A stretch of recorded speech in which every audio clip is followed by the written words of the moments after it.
All right, everyone, welcome back to RJ Talks. We have quite a bit to talk about with the draft fastly approaching this next week. We're first going to be going over wide receiver prospects as well as cornerback prospects, and then we're going to put a nice bow on it with our predictions for what exactly each team is going to need in the first round. Absolutely, and we're going to go based off what we think each team needs to add to that. Hope you guys enjoy today's first episode. My name's Ricardo. My name's Jose. And welcome to the episode of RJ Talks.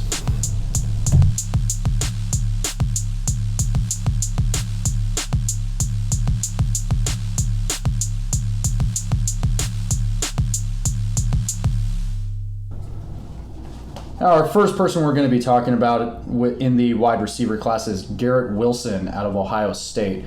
I haven't kept up on his college career, Ricardo, but I've noticed that, well, for one, he's a junior, so he's going to be in this draft class pretty early.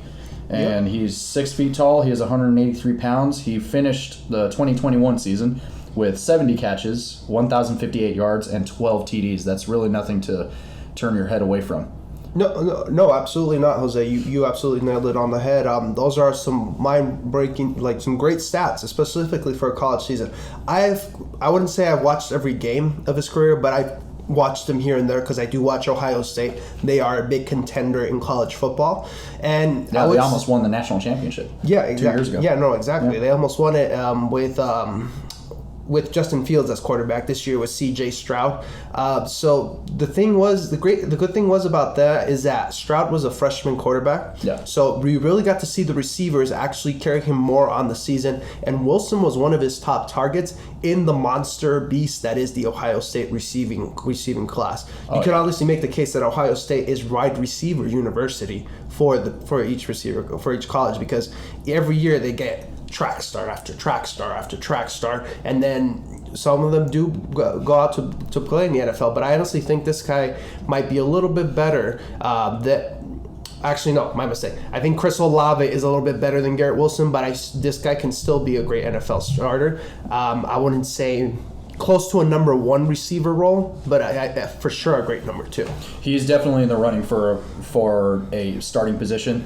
He would be a solid number two. I mean, a fantastic number two. Yeah. And that's nothing to really turn your head away from either because of his age. He's just very young and he has a lot of potential ahead of him.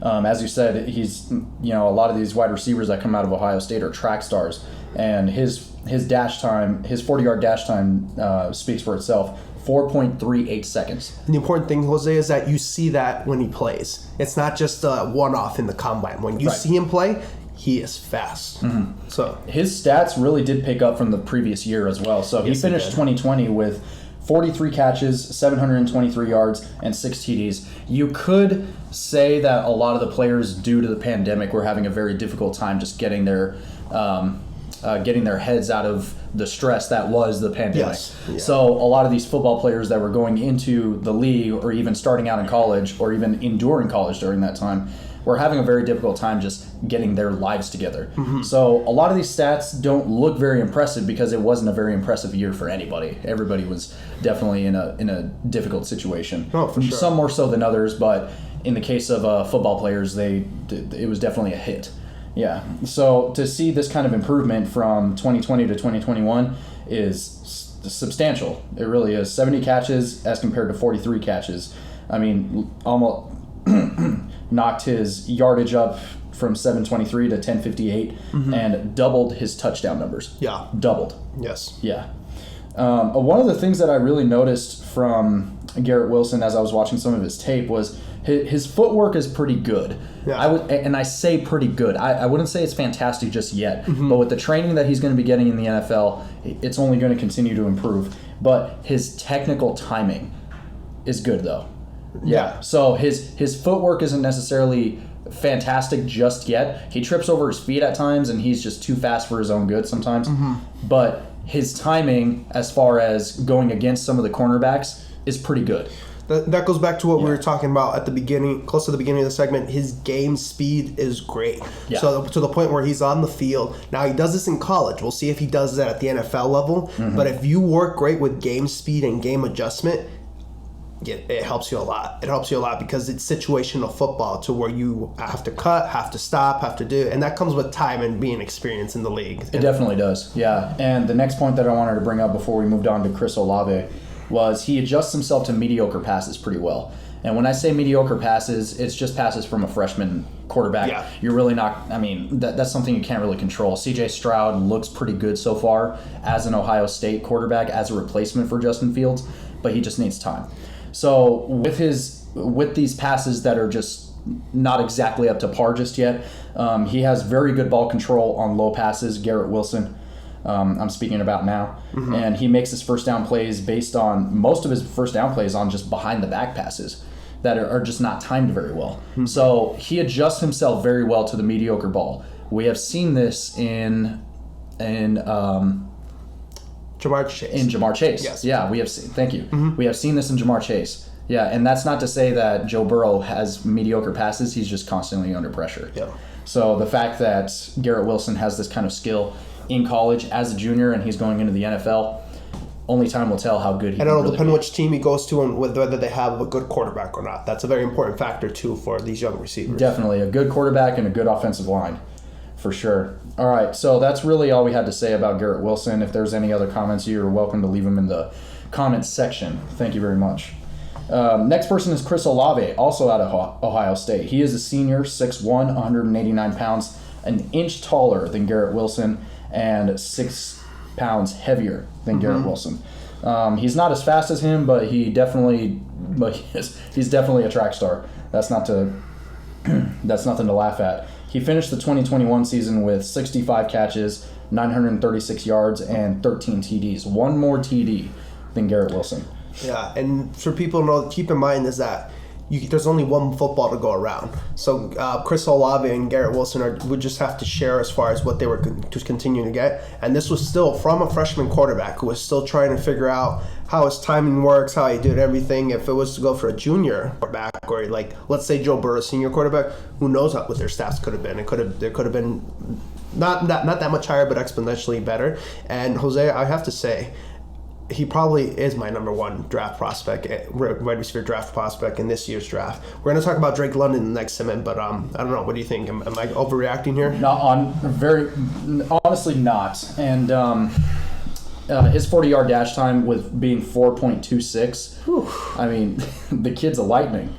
The kid is lightning. He's faster than Garrett Wilson. But then again, he has a year longer under his belt, and that's something that you just can't buy. You can't just buy that kind of experience. So when it comes to Chris Olave, he's my personal favorite coming out of the draft this year, only because his technique is just so damn good. Not only is his technique good, he's fast. But and that's the difference between Chris Olave and Garrett Wilson in my eyes, is that Chris Olave is not too fast for his own good.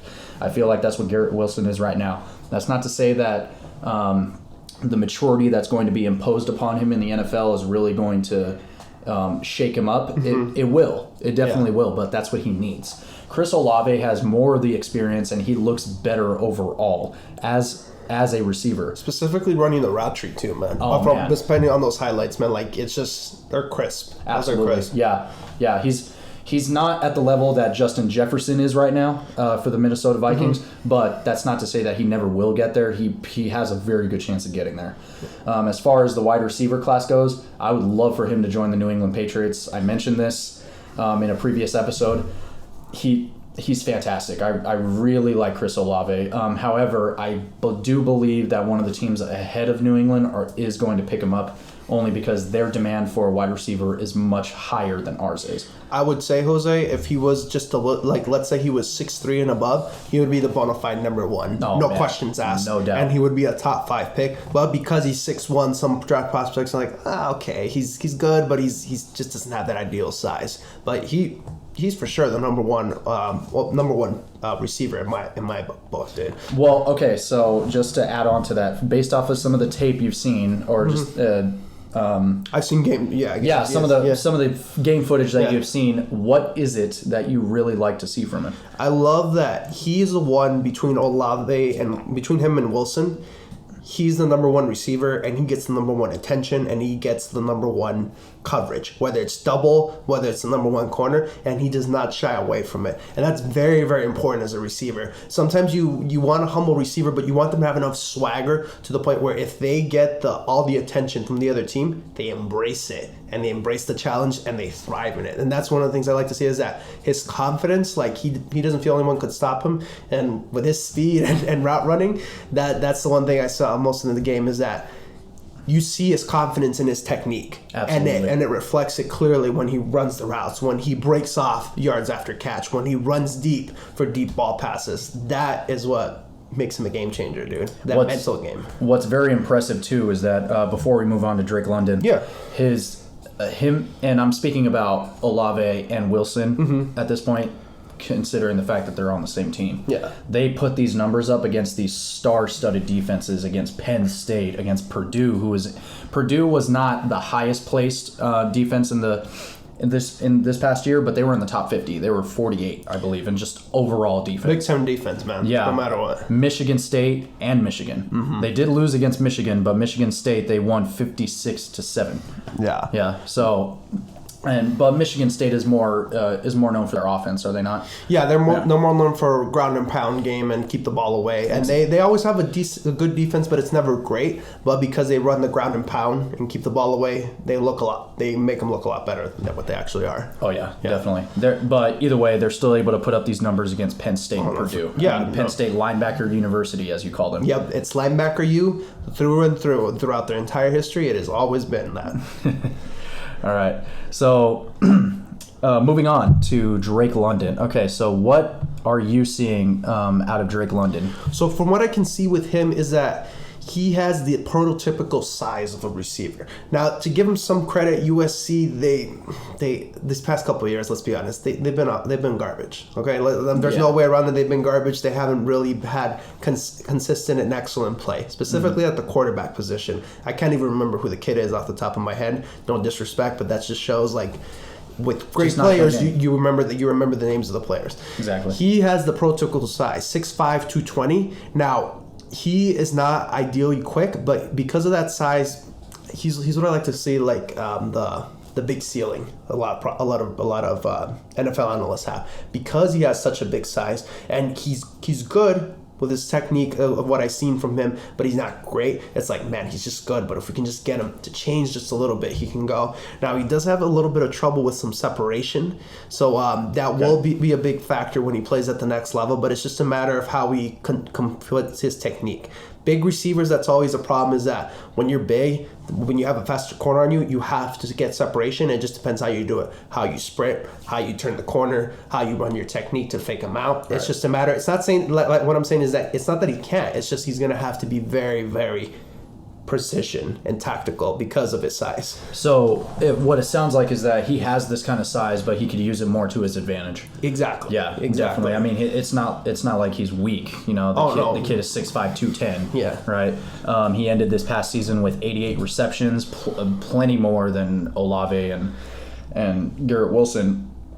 And he ended with 1,084 yards, 7 TDs, and an average of 12.3, lower than what Olave and Garrett Wilson are. But then again, Ohio State is a big play team. No, for sure. They love to put the yards down. For sure. And this is one of those kids with Drake London, is that you can pretty much go 50-50 balls with him. That's one of the big attractive stars of him, is that most of your corners, Jose, they're usually like 6 feet, maybe 6'1" at the most. You don't get too many tall corners. And we're going to bring that up in the next segment, by the way. Yeah. Is that those 50-50 balls, if you have a tall receiver, better chance of them getting, because they have longer arms, longer wingspan, and the kid's just he's a physical specimen. Honestly, that's why a lot of NFL analysts have him number 1 going overall.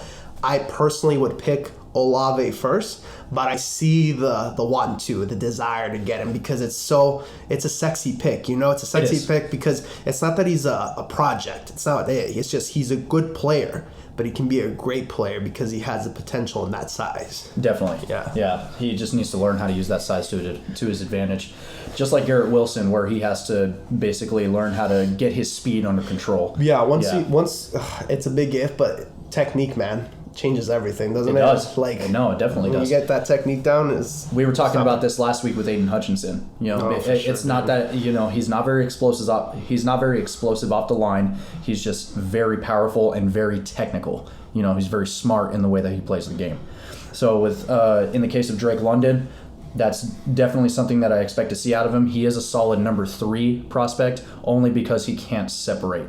I feel as if he might be taking too much advantage of his size. He realizes that he's one of the biggest receivers coming out of this draft class, and I fear that he might rely on that.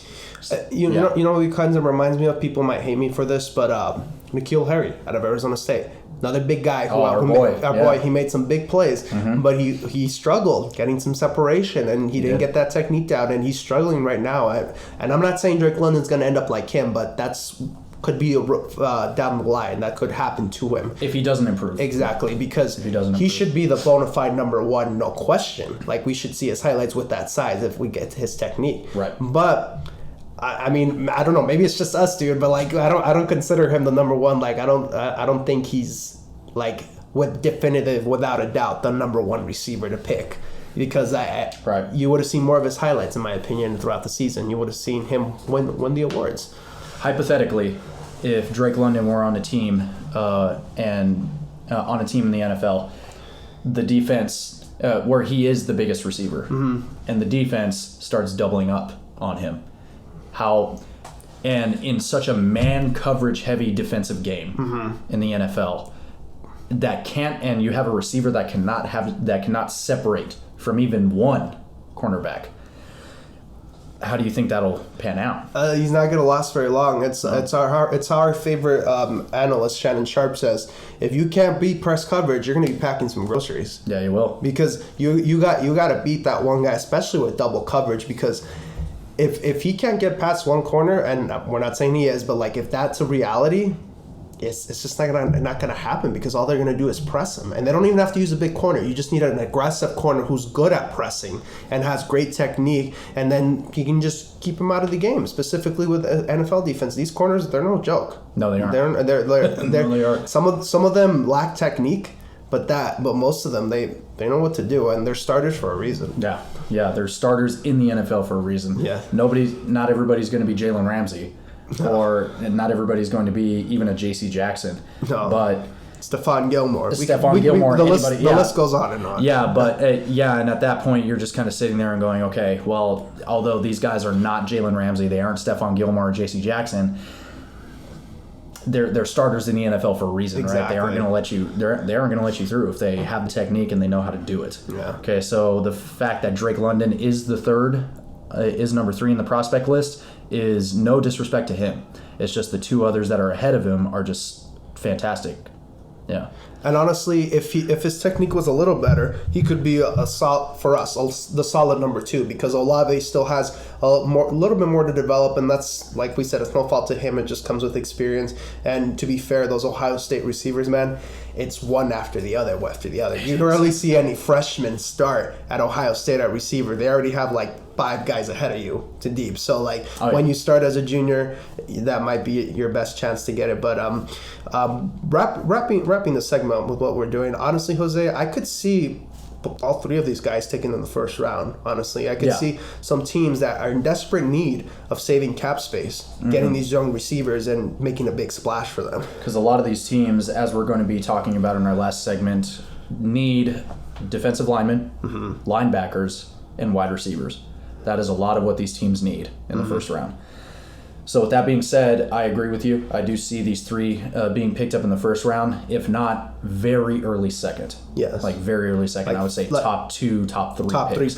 Top 3 pick, honestly. Yeah. If they slide, a team's going to make a trade to get them early in the second round. Oh, definitely. I don't doubt it. Yeah, without a doubt. Drake London looks good. Chris Olave is my personal favorite, as we were going over. The kid's technique is great. He's fast as hell. So, and Garrett Wilson just needs a little more time. All 3 of these guys need more time, but obviously Chris Olave is the one with the most experience out of these 3 guys. The fact that we ranked them in this way is, again, no disrespect to them. It's just where they're at. Exactly. In our eyes. Exactly. Yeah, this is all opinionated. All right, so moving on to the cornerback class in the next segment. We will see you there.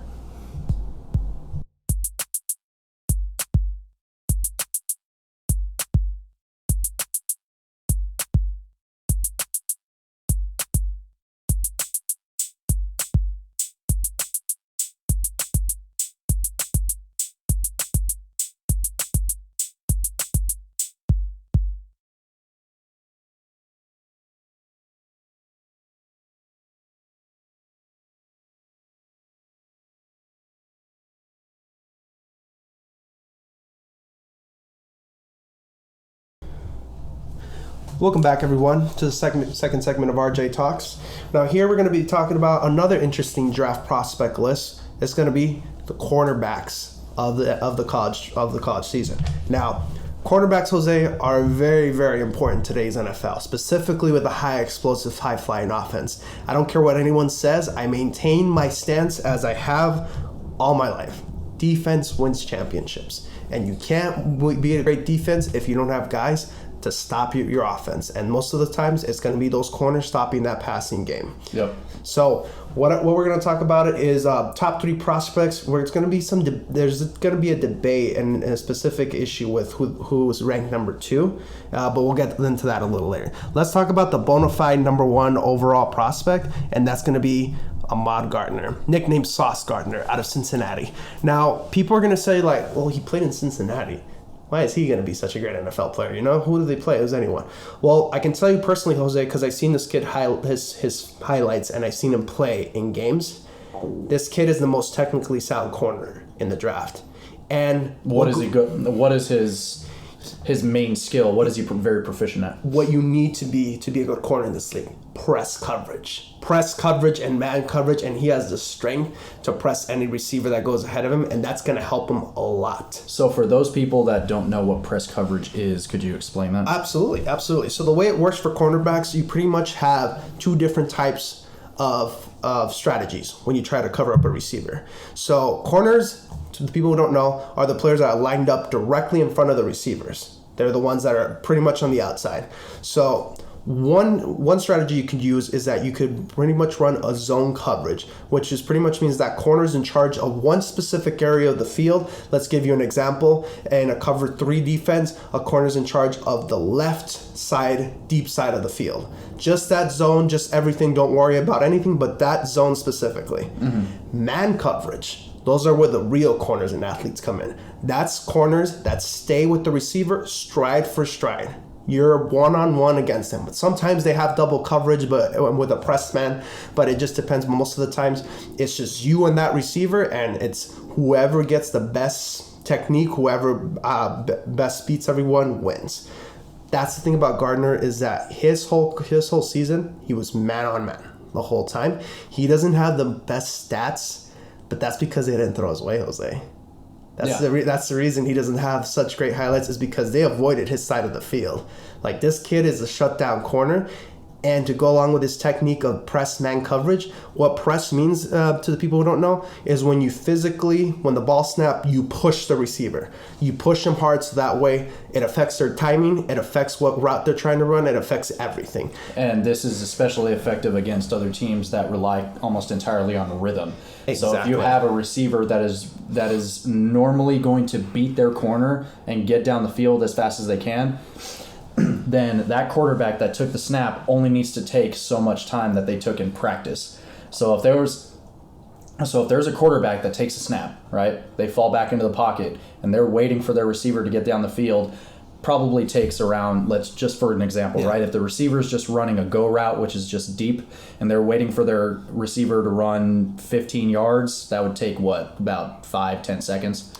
Not even 10 seconds, but more like 5-ish, right? I would say it depends. Some receivers get it down to like probably 4 seconds. Probably like 4 seconds. Yeah. And those are the faster ones, right? Yeah. And that's if everything goes well, right? That's if everything goes your way. So what the corner's job is to, in a press defense, is to push the receiver in order to throw that timing off. So it takes them 6 seconds instead of 4, and 7 seconds instead of 5. Let me bring up a point here really quickly to people who don't know the game as well. One of the rules that you have when you're a corner is that you can only have your hands without holding. You can only push a corner for 5 yards down the field. So that means the receiver can try to get 5 yards down you, and once they reach that 5-yard limit, no hands. But if you're a corner and you keep them pressed and it's still within 5 yards and you keep pushing them and they can't get past you, it's fair game. So it's just a matter of which receiver you get. And that's the thing with Ahmad Gardner, dude. His technique is sound. He's quick off the line too. Faster than you think, and specifically for a guy for his size, he's 6'3", 190 pounds. Like we mentioned in the previous segment before, most of your tall corners are 6'1". This guy's 6'3". So with those big wide receiver weapons that try to break through and run fade routes or body up, you're gonna have a hard time bodying up against him. Now he's a little thin, but with corners, usually if you have that strength and you have the length, it doesn't matter, because all you need is to have good technique. And this guy, dude, he's not a D lineman. He's not a linebacker. People aren't going to be running through him. Exactly. Right? His arm length is 33.5 inches. One arm. That's just one arm. That's his arm. That's crazy. That's arm. Like, that is insane wingspan. And he ran a 4.41 40-yard dash time. And it shows in his film, dude. Yeah. It shows in his film. He got only 3 interceptions, but that's because, like I said, the great corners, you look away from there. You don't try to throw that ball there because it's covered. It's a bad idea. Right. Bad idea play. Right. And that's what happens, and that's how you know who a good corner is that they throw maybe 2-3 times a game towards that direction if the receiver's lightly open. Right. Receivers sometimes only get a catch if it's like a 5-yard and out or something quick. Yeah. But other than that, if it's something down the field, you just don't bother looking that way, dude. Yeah. There's really nothing to look forward to on that end. Moving on to Derek Stingley Jr. He is the number 2 prospect on this cornerback list. Here's my thing with Derek Stingley, Jose. I saw that LSU season. I saw every game they played. Because I love Joe Burrow and I was rooting for him the whole time. Oh, yeah. When I first saw them, I thought Derek Stingley, as a freshman out of high school, I thought he was their number 1 guy. I thought he had the potential to be a great number 1 guy and a great corner, and he had a phenomenal year. He always went against the number 1 receivers. He had no fear, and he was another man-on-man corner too. And I'm like, oh, here we go. He's going to be the next big thing. But got that injury. And what the injury is a Liz Frank injury. To the people who don't know, that's when you get an injury in the middle of your foot, of your bone, the bones in your feet. Around the sole. Yeah, just in the sole of your foot. Yeah. That is horrible news for a corner because you have to be on your toes for a majority of the game. I would say like 70% of the time, Jose, it's because you're spent most of the time backpedaling and pushing off. And I feel bad for the guy, but I don't think he's going to be that same corner we saw and his freshman year, because as you get older, those injuries become more constant in the NFL. Yeah. So if he's getting hurt now in college, who's to say he's not going to get hurt all throughout his career? I preface this by saying, guys, I hope he proves me wrong. I want this guy to have a great career, but based on what I see, like how he dropped off between the level of dominance from his freshman year to his next 2 years, he only played 10 games combined the last 2 years. That level of dominance just diminishes, and I don't think he's gonna be that great. I don't think he should be number 2 on this list, honestly. I think it should be Trent McDuffie out of Washington, but we'll get into him later. Now, if this injury didn't happen to him, do you think he would be a solid number 2, or would he be number 1?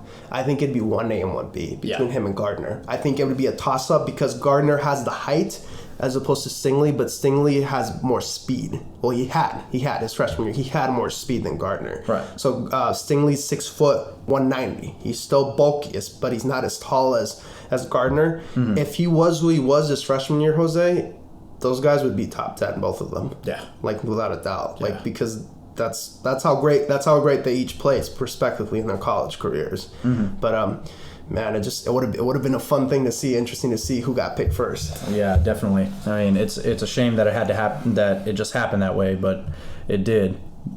With the other prospects in the cornerback class, we have Trent McDuffie out of Washington, a junior who is 5'11", 193 pounds. I told you this before the episode started, Ricardo. Mm-hmm. 5'11", I mean, that's short for a corner. No, specifically, dude. You're absolutely right, because what he is, in my opinion, I see him as a slot corner. I see him as a specialist nickel corner that's only focused on the inside. Yeah. To the people who don't know, I'm going to explain it really quickly what a nickel slot corner is. So pretty much most of the time you have 2 receivers on both sides of the ball on a basic offense. Those are your normal corners on the outside. There are some teams that run with 3 wide receivers or 4 wide receivers or 5. Slot corners are those receivers that are in between those two sides of the ball. So you have your receiver on the left-hand side and receiver on the right-hand side, and then you might have a receiver that's inside the left-hand receiver. The slot corner covers the receiver that's on the left-hand inside or on the right, depending on the situation.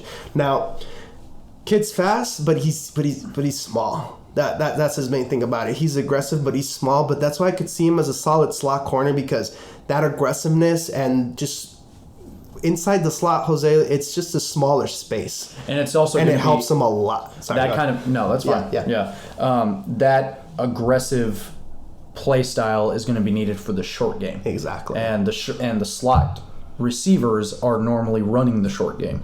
So those slot corners just need to be aggressive. That's what they need to do. They need to throw the timing off, okay, as opposed to the cornerbacks who are on the outsides, right? They're covering the wide receivers. Mm-hmm. Those people are in charge of covering the deep pass. And almost everything in between, exactly. Other than the short thing. Exactly, other than the short pass. And the short pass is entirely the slot corner.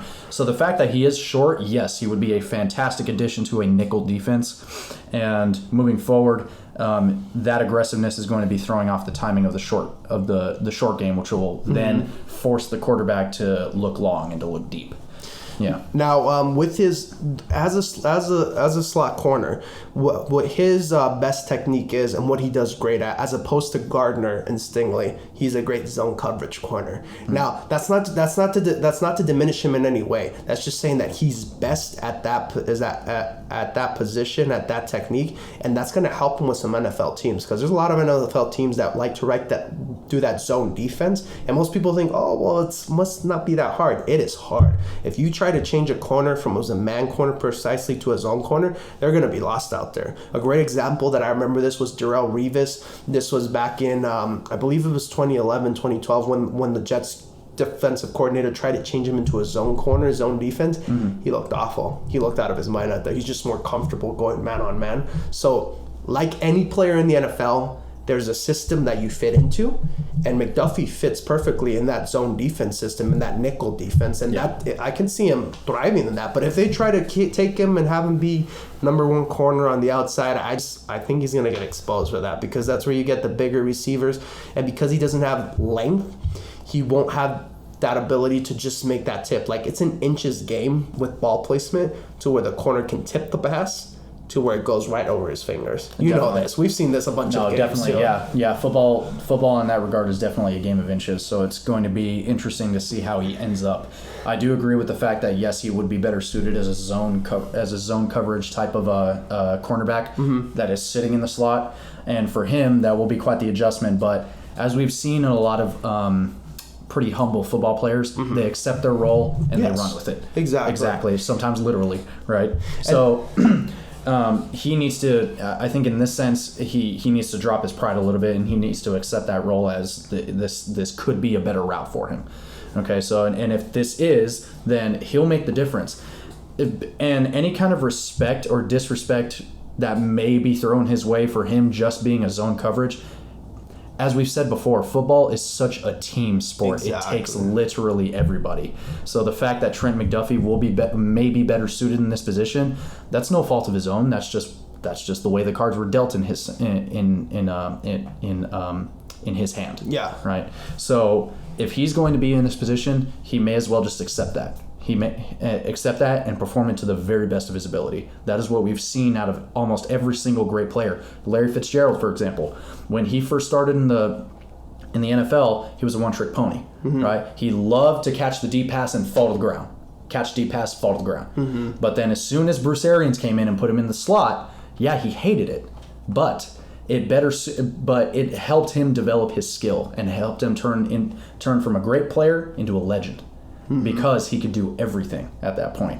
As soon as they started lining him up in the slot and he was getting his short game done and he started focusing on the yak, the yards after catch, at that point he started to actually develop and improve as a football player. So Trent McDuffie may be better suited in this position, and I believe that he will be much more at peace if he were to accept that. Exactly, and he won't have to change his playing style at all, Jose, because he's an aggressive player. Oh yeah. So aggressiveness works to a point on your defensive side. So if you're zone coverage, aggressiveness is your friend, because you don't have to worry about that much, just that area. If you see it and you feel it and you go for the ball, you play ball, see ball, that could lead to interceptions for touchdowns, that could lead to third down conversions being stopped. Absolutely. So this, honestly, if he gets to the right team, he could be a difference maker for a team, because he's not as good as Gardner, but I can see him being a starter, no question. Like a slot corner coverage player, especially in today's day and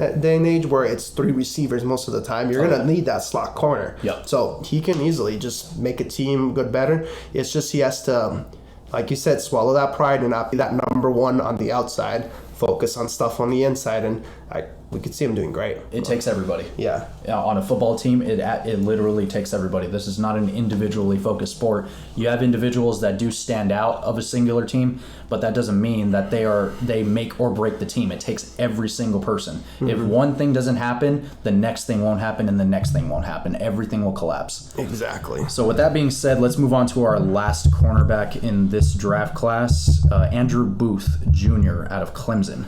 Yeah, so kid is a junior. He is 6 feet tall, 200 pounds, and is ending his season with 26 solo tackles, 3 picks, and 5 passes deflected.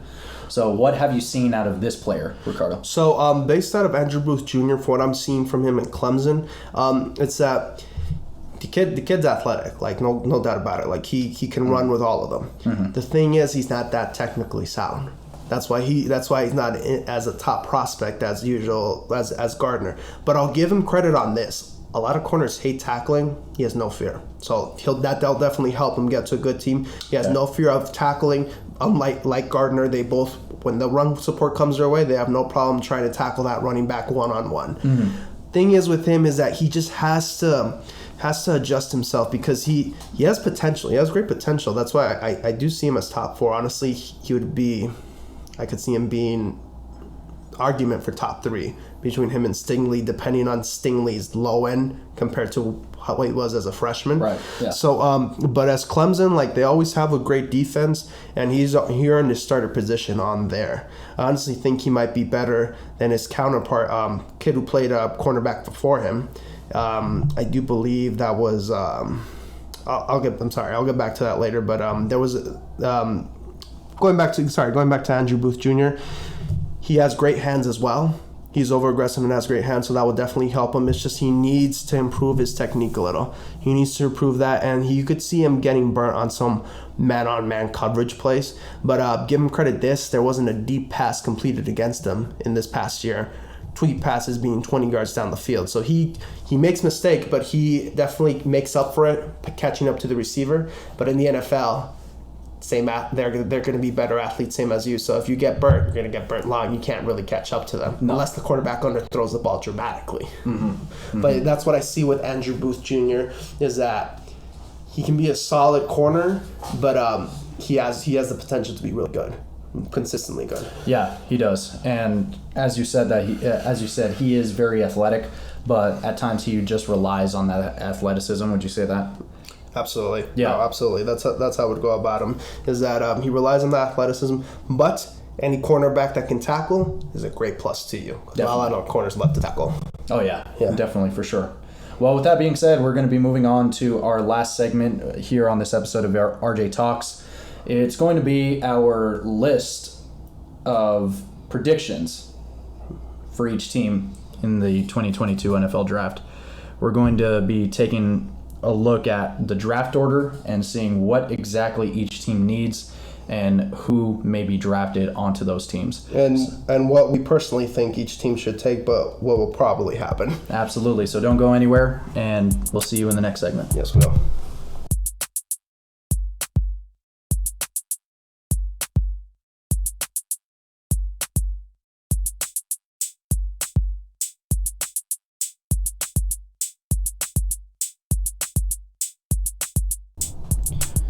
All right, everyone, for this last segment, we're going to be going through NFL.com, their picks for the 2022 NFL Draft. We're going to be going down the list of the 32 teams as within a 20-minute period. We're going to do our best to do that. Yeah. At the very least, the top 10, right, or the top 15. Mm-hmm. So for number 1, we have the Jacksonville Jaguars, and it says here on NFL.com that they are in need of a linebacker, an offensive lineman, and a wide receiver.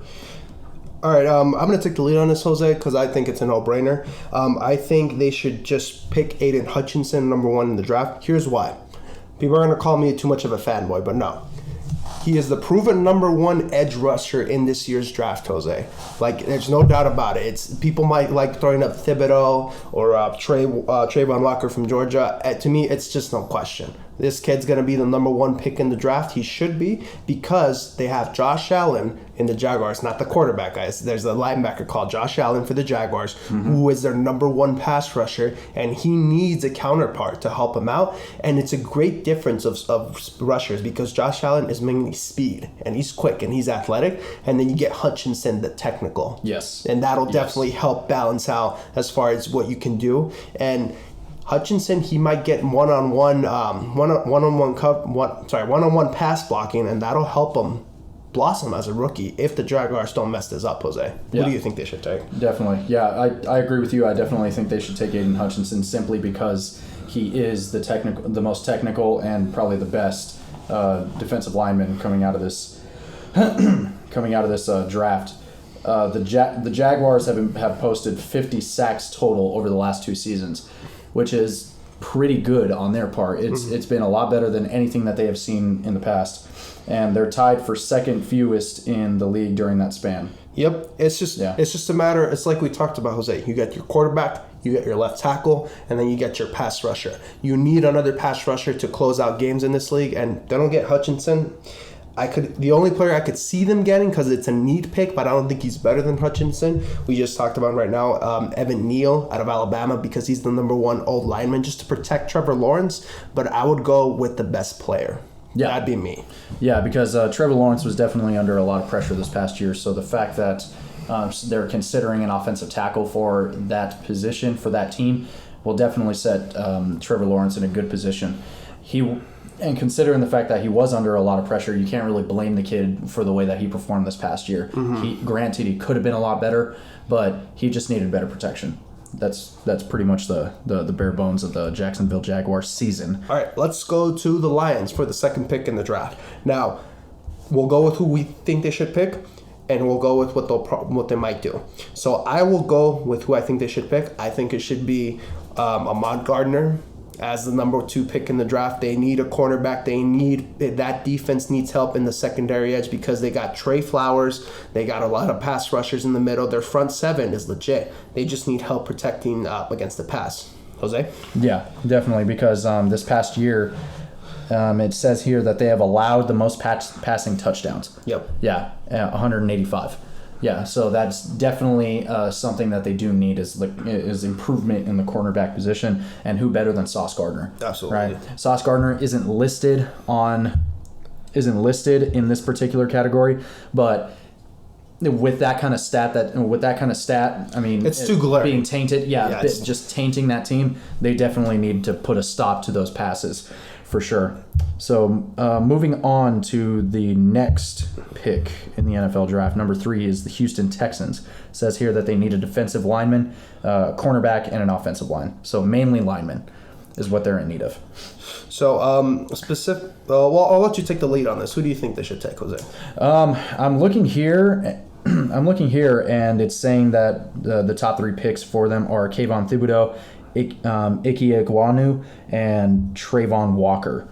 Yeah, who is a defensive end. I would say this team does need improvement all around. Yeah. Yeah. So I think at this point, kind of any person that they pick is just going to be a fraction of what exactly they need. Yeah. Yeah. So, but if I had to make a decision, it would be somebody probably like Thibodeau.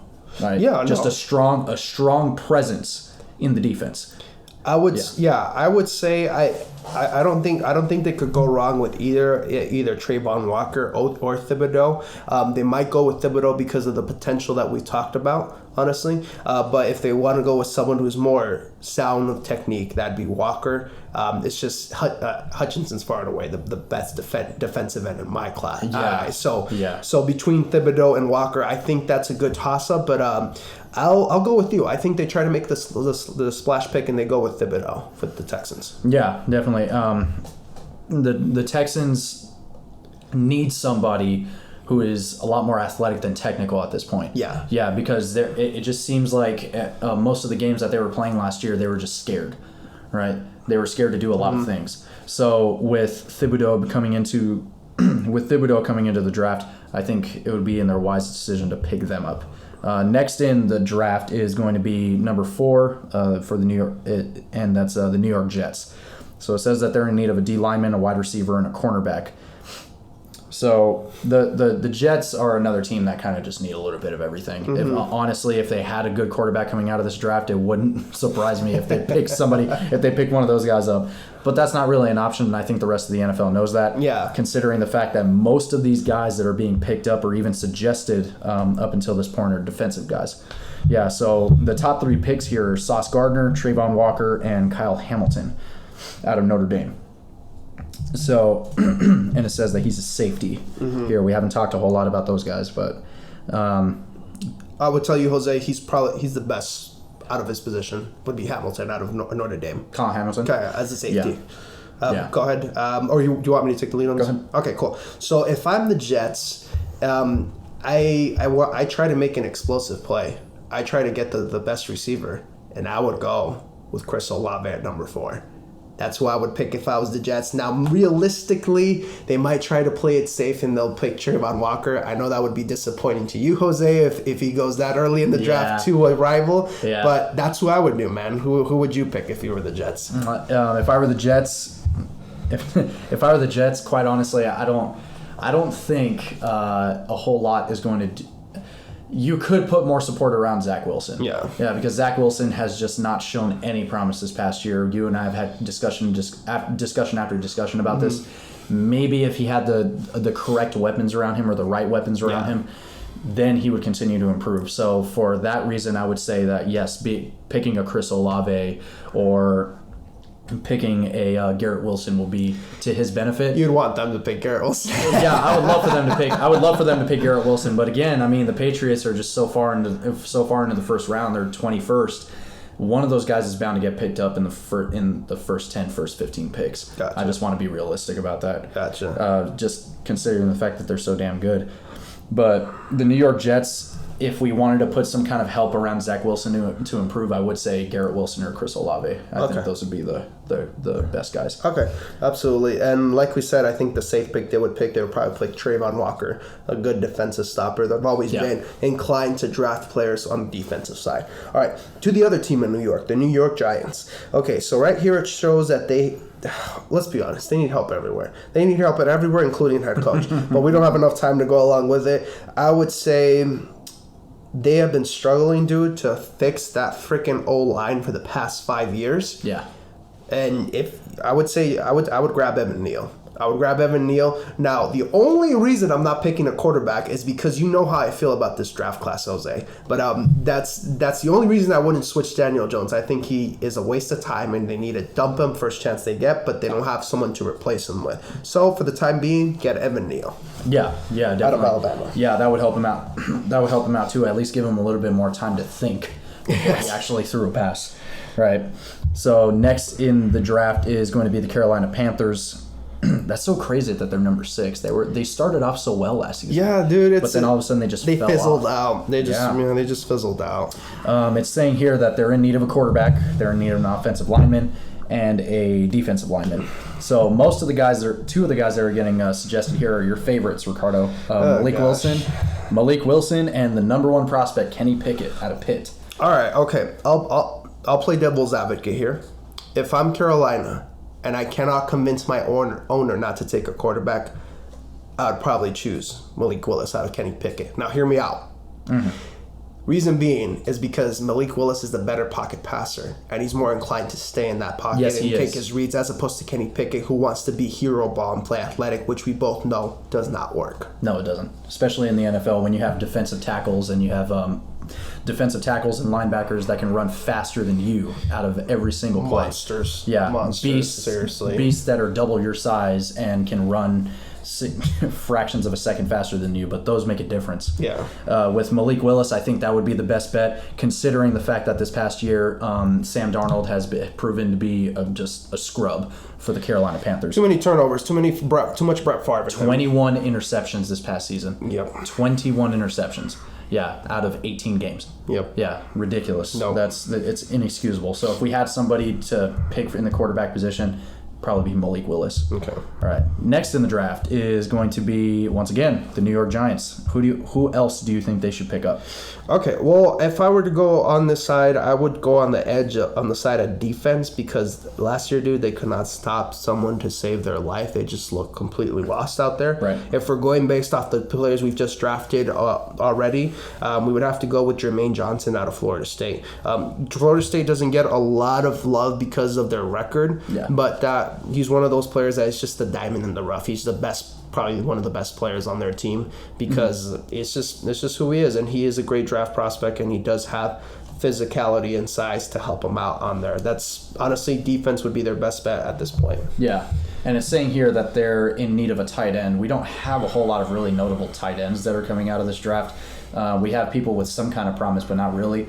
I think the New York Giants would be better nothing off. flashy that they need. Yeah. Nothing, most than anything. They're good players, but nothing flashy. Definitely, yeah. So the New York Giants are probably better off just trading for a tight end if they decide to do that in the offseason. Number 8 is the Atlanta Falcons. Okay, so they're in need of a quarterback, a linebacker, and a wide receiver. So wide receiver class, right? Again, we have a lot of really good guys coming out of there. I'm looking at possibly London coming into this. He could be a good substitute for the rest of the receiving core that's on that team. I'm sorry. Go ahead. Drake London. Yeah, you just stole my pick. That's who I was going to pick as well, dude. Is that because they have my bad. The current receiver that they have is out of the league. But the point is, they have small receivers. They don't have a big receiver that could help them out. And Drake London would help him out and help out Kyle Pitts too, because he's constantly getting double coverage because he's probably the only weapon there. Right. So I would go with Drake London, and then you get some speedy veteran to help him out. To get out there. But yeah, got Drake London. Let's move on to the next team. Yeah. So the next team, number 9, is the dumpster fire that is the dumpster fire that is the Seattle Seahawks, and we say that out of love. Actually, probably not, because they're in our division. So the Seattle Seahawks have been making bad decision after bad decision this offseason. So I wouldn't doubt it if they picked up one of these scrub quarterbacks. One of the predictions is Matt Corral out of Mississippi. Oh, gosh. Yeah, and Matt Corral is a lot like Malik Willis in the sense that he likes to stay in the pocket. He's better off staying in the pocket than what Kenny Pickett is. Yes. But at the same time, Matt Corral still loves his feet. Yep. More so than Malik And we Willis. all know how those quarterbacks fare in the league once who loves to run that aren't athletic enough. Not very well. No. Yeah, if anything, they need a man on the linebacker side of things. With the release of Bobby Wagner, I think it would be in their best interest to continue to develop that defense. So now that they have Drew Lock as a quarterback who started off pretty good in his career, he was looking like the franchise quarterback for Denver. Yeah. And then all of a sudden he just started to fall off. So if they had to pick somebody up, I would say either a linebacker or a quarterback. If they absolutely had to, then it would probably be Matt Corral. I mean, if they had to, sure. This is who I see them picking. I agree with you. They should probably try to get a linebacker, but this is who I see them picking as a big play and probably a steal. I see them picking up Derek Stingley.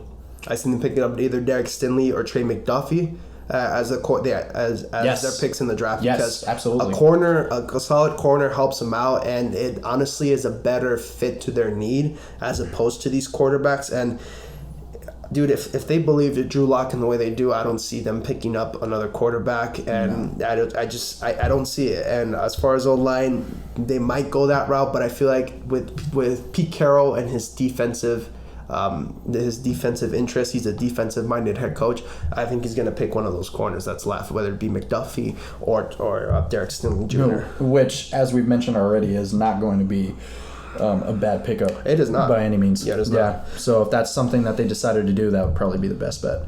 The next is, once again, the Jets at pick number 10. This is a excuse me. You're okay. This is a pick that they got over Seattle. Okay, so defensive line, wide receiver, and cornerback once again. If for whatever reason Seattle did not pick up a Derek Stingley Jr., then it would be in their best interest to get on that. Okay, so if nobody picked Sauce Gardner before that, then maybe a Drake London, and that's what's being placed here.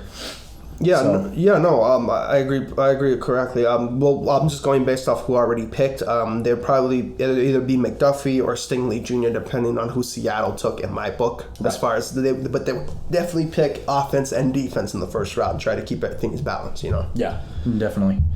Okay, so pick number 11 is going to be the Washington Commanders. They're in need of a receiver and a cornerback. You see what I mean? Like, it's just it's so many wide receivers, cornerbacks, and defensive linemen and defensive backs Yeah. that we're seeing in this draft. It is not a very offensive heavy first round.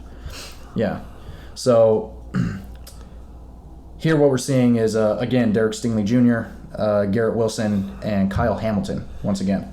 I could see them honestly picking up another receiver for Carson Wentz, so then it might be Garrett Wilson, in my opinion. They might pick up, if he hasn't been taken, or Chris Olave, either one. Like we said, they can be interchangeable because even though Olave's better, people see them as the same position receivers because they're both relatively the same size. They do. And I feel like Carson Wentz is in a similar situation than Zach Wilson. Obviously, Carson Wentz has more experience, but he's definitely not the top caliber quarterback that he was when he came into the NFL. Absolutely. So putting more weapons around him could be the smart move for the Commanders. Number 12, we're seeing Minnesota, and they're in need of a defensive lineman, a cornerback, and a tight end. Well, we know one defensive lineman that might be useful to them. I think we both agree. Big boy Jordan Davis. Big boy Jordan Davis, and not just because of his combine performance, but in that Georgia defense, he is quick, and he reminds me. You know who reminds me of, Jose? He reminds me of a slightly skinnier and more athletic Vince Wilfork. Oh yeah. Yeah, that's who he reminds me of. That's who he plays. Yeah. It's specifically for run support. You're not going to get much in pass rush, but as D lineman, unless you're freaking Aaron Donald, you're not going to get much anyway. So D lineman, you're in the center of the D line.